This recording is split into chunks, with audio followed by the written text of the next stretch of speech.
اگر آج میں کلمہ پڑھ لیا، جو ہے اگر میں نے آج کلمہ پڑھ لیا تو آپ یہ کہہ سکتے ہیں آج اللہ تعالیٰ نے اس کا قبلہ درست کر دیا۔ یہ محاورے میں آپ استعمال کریں گے۔ قبلہ یہی ہے کہ جس طرف عبادت میں رخ کرنے کو کہا گیا ہے، وَمَا جَعَلْنَا الْقِبْلَةَ الَّتِي كُنْتَ عَلَيْهَا إِلَّا لِنَعْلَمَ مَنْ يَتَّبِعُ الرَّسُولَ مِمَّنْ يَنْقَلِبُ عَلَىٰ عَقِبَيْهِ۔ اے محمد صلی اللہ علیہ وسلم، ہم نے یہ کچھ عرصے کے لیے جو یہ قبلہ تمہارے لیے مقرر کر دیا تھا، یہ اس لیے تاکہ ہم جانچ لیں کہ کون رسول کی پیروی کرتا ہے اور کون اپنی ایڑیوں کے بل مڑ جاتا ہے۔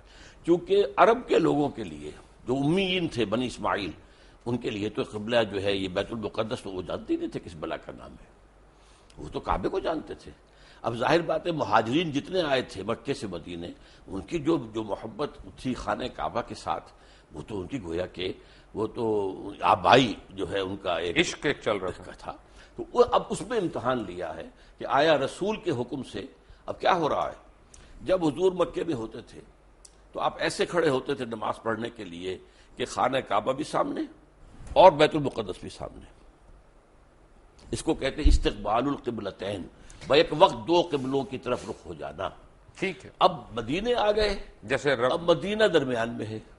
اگر آپ مکے رخ کریں گے تو پیٹھ ہوگا بیت المقدس کو، اور بیت المقدس کو رخ کریں گے تو پیٹھ ہوگی خانہ کعبہ کو۔ تو گویا کہ یہ اللہ نے ایک امتحان کے طور پر مسلمانوں کو کہ آیا ان کے اندر رسول کی پیروی راسخ ہو چکی ہے یا نہیں۔ یہ کیا مجھے سمجھ نہیں آیا کہ اگر میں یہاں سے خانہ کعبہ کی طرف رخ کر کے نماز پڑھ رہا ہوں تو راستے میں ہندوؤں کا گردوارہ بھی آئے گا، سکھوں کا ٹیمپل بھی آئے گا، کوئی برما کی اپنا وہ ان کا بھی ٹیمپل آئے گا، تو میں ان کے بھی سجدے کر رہا ہوں، وہ بھی میرے قبلے ہیں؟ نہیں، سوال یہ ہے کہ اس وقت کیا شکل تھی جب حضور پڑھ رہے تھے مکے میں نماز، تو عورتوں کو شیوا نہیں تھی، اور جب یہ مدینے میں آ کر کیا ہے تب بھی کوئی چیز درمیان میں نہیں۔ اچھا، بات یہ ہے کہ حیرانی کی بات یہ ہے کہ اس وقت بیت القدس کا تو کوئی قیام ہی نہیں تھا جس زمانے کی آپ بات کر رہے ہیں، کیونکہ بیت القدس تو حضرت عمر فاروق نے بنوائی تھی بعد میں۔ بیت المقدس جو ہے وہ حضرت عمر نے تعبیر کروائی ہے مسجد عمر کے نام سے، لیکن یہ علاقہ ٹیمپل ماؤنٹ جو ہے، یہ ٹیمپل آف سولومن تھا، ٹیمپل آف سولومن تھا، لیکن temple Mount per temple of Solomon تھا نا، ایک پہاڑی ہے، ٹھیک ہے، یہ مستطیل رقبہ ہے جس پہ حضرت سلیمان علیہ السلام نے یہ گھر یہ تعمیر کی، جنوں سے تعمیر کروائی تھی۔ اس کے بعد حضور کے زمانے میں وہ چرچ تھا، بالکل تھا، کیونکہ قبضہ جو تھا وہاں پر وہ جو ہے عیسائیوں کا بالکل تھا، چرچ تھا۔ تو اصل میں تو چرچ بھی مسجد ہے، مسجد بھی مسجد ہے، چرچ بھی مسجد ہے، سینیگوگ بھی مسجد ہے۔ سورہ حج میں اللہ نے فرمایا ہے کہ وَلَوْلَا دَفْعُ اللَّهُ النَّاسَ بَعْضَهُم بِبَعْضٍ لَهُدِّمَتْ صَوَامِعُ وَبِيَعٌ وَصَلَوَاتٌ وَمَسَاجِدُ يُذْكَرُ فِيهَا اسْمُ اللَّهِ كَثِيرًا۔ اللہ تعالیٰ اگر اس طریقے سے ایک قوم سے دوسری قوم کو دفاع نہ کراتا رہتا تو یہ ساری مسجدیں اور یہ سارے سلوتے اور سینیگوگز یہ سب کے سب ختم ہو گئے ہوتے۔ تو اس کا مطلب ہے کہ مسلمان جو ہیں وہ یہودیوں کی یا عیسائیوں کی عبادت گاہ کو سجدہ کرتے رہے کعبہ کو چھوڑ کے؟ سجدہ تو نہ اس کو کیا نہ کعبے کو کیا، سجدہ اللہ کو کرتے، قبلے کی ڈائریکشن بات ہے۔ لیکن یہودیوں اور عیسائیوں میں بھی اختلاف تھا۔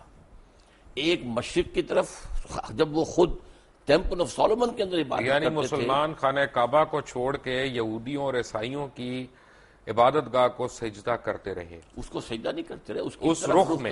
بابا اکرم خانہ کعبہ کو میں چھوڑ کے کہہ رہا ہوں تو میں رخ کی بات کر رہا ہوں۔ ٹھیک ہے، میں تو بتایا آپ کو، اللہ نے اس کو امتحان قرار دیا ہے کہ آیا تمہارے اندر اپنا نیشنلزم اور ریشیل وہ باتیں زیادہ مضبوط ہیں یا رسول کا فرمان زیادہ ہے؟ رائٹ، آتے ہیں اس بات پہ۔ ڈاکٹر اسرار احمد ہمارے درمیان بیٹھے ہیں، وی کم بیک ٹو ہم after break, take a break. Welcome back from the break. Break میں جانے سے پہلے آپ باتیں سن رہے تھے ڈاکٹر اسرار احمد کی، تو ڈاکٹر صاحب طے ہو گیا کہ وہاں پہ تو ٹیمپل آف سولومن تھا جس ڈائریکشن میں مسلمان سجدہ کرتے رہے، بالکل۔ پھر شب معراج کا واقعہ ہوا، وہ بھی ٹیمپل آف سولومن سے اوپر گیا، ٹیمپل تو نہیں تھا وہاں اس وقت، ماؤنٹ کیا وہ تو ایک جگہ تو وہی تھی نا راک پر، ہاں اس جگہ پر، جگہ تو وہی تھی، آپ اسے ٹیمپل ماؤنٹ کہیں، ٹیمپل آف سولومن نہیں تھا۔ ٹیمپل آف سولومن بنا تو تھا نا وہاں پہ، وہ کبھی بنا تھا نہیں یہ تو نہیں، ہسٹوریکلی تو تھا، اور بنایا بھی حضرت سلیمان علیہ السلام نے کر تھا، تو ہم کیسے حضرت سلیمان علیہ السلام کی بنائی ہوئی چیز کو انکار کر دیں؟ انکار نہیں کرتے، اس وقت وہاں نہیں تھا، وہاں ایک راک ہے جس کے اوپر ڈوم بنی ہوئی ہے۔ تو اس کا مطلب تو یہ ہوا نا کہ ڈاکٹر صاحب پوری دنیا کے مسلمان جو ہے ناجائز طور پہ اس پہ قبضہ کرنا چاہتے ہیں، اس پہ حق جتا رہے ہیں اپنا۔ پوری دنیا کے مسلمان تو ناجائز قبضہ نہیں کرنا چاہتے، وہاں پر جو قوم 2000 سال سے آباد تھی اس کو ڈسپلیس کس طریقے سے کیا گیا ہے۔ یہودی تو وہاں سے نکلے ہوئے تھے 2000 سال سے، What claim did they have? جس کو قائد اعظم نے کہا کہ illegitimate child of the West، اور اقبال نے کہا کہ ہے ارض فلسطین پہ یہودی کا اگر حق، ہسپانیہ پہ حق نہیں کیوں اہل عرب کا؟ ویسے میں کہتا ہوں ہوتا ہے شب و روز تماشا میرے آگے کہ علماء دین بھی آج علامہ اقبال اور قائد اعظم کو کوٹ کرنے پہ آ گئے، جن کا اس وقت آپس میں بالکل کلیش تھا، سیریس کلیش تھا. بات یہ ہے کہ حق نہیں ہے. آپ مغالطہ ہو رہا ہے. میں علماء دین میں سے نہیں ہوں، دین کا خادم ضرور ہوں، لیکن میں تو اپنی نوجوانی میں مسلم اسٹوڈنٹ فیڈریشن کا بڑا تیز ورکر تھا اور ضلع حصار کی اسٹوڈنٹ فیڈریشن کا جنرل سیکرٹری تھا، اور میرے اوپر پہلا اثر جو ہے وہ علامہ اقبال کا ہے. رائٹ. تو اس کا تو مطلب یہ ہوا نا کہ آپ ان لوگوں کو برا کہہ رہے ہیں کہ جنہوں نے وہاں پہ زمینیں خریدی، وہاں پہ اپنے آپ کو آباد کیا، کیونکہ اگر آپ سچ پوچھنا چاہتے ہیں تو فلسطینیوں نے تو پیسے لے کے زمین بیچی تھی، ان کے پاس رائٹ آف وے ہے اس کا سارا.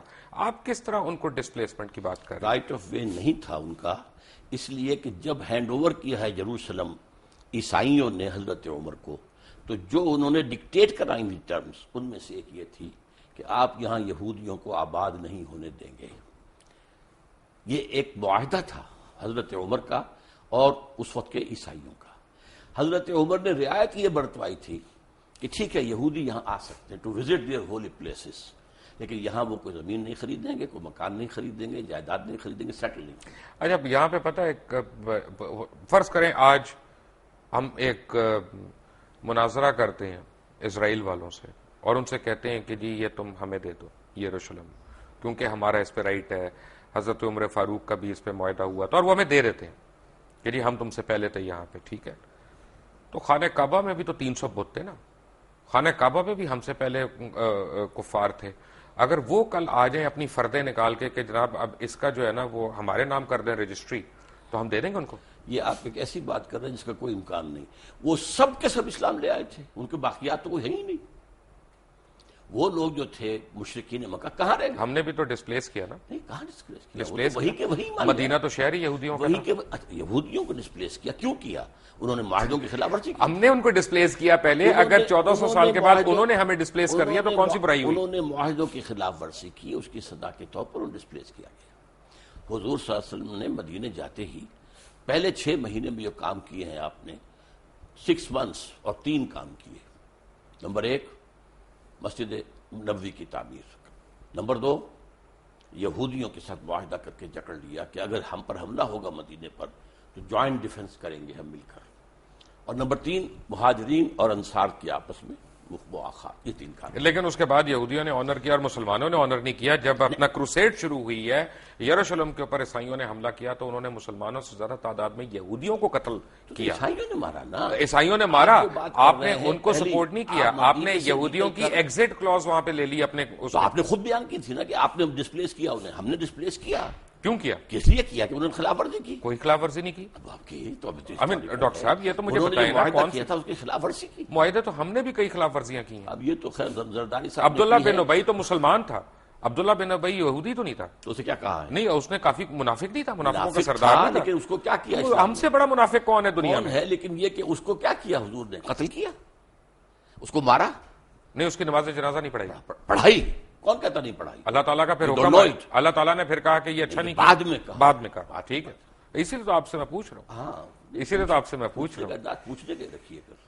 لیکن اس کا مطلب ہے کہ ہمارا رائٹ تو کوئی نہیں ہوا نا بیت القدس پہ. بیت القدس پر یہ اخلاقی رائٹ ہے نا. وہاں کے لوگ ہیں، ان کا رائٹ ہے. ان کو جو ہے وہاں سے ڈسپلیس کیا گیا ہے، زیادتی کی گئی ہے. اس حوالے سے تو یہ تو آپ ایک ہیومنٹیرین بیسس پہ کہہ رہے ہیں، انسانی حقوق کے اوپر کہہ رہے ہیں. یہ جو اب یہودیوں نے اپنا پورا زور لگایا تھا، آپ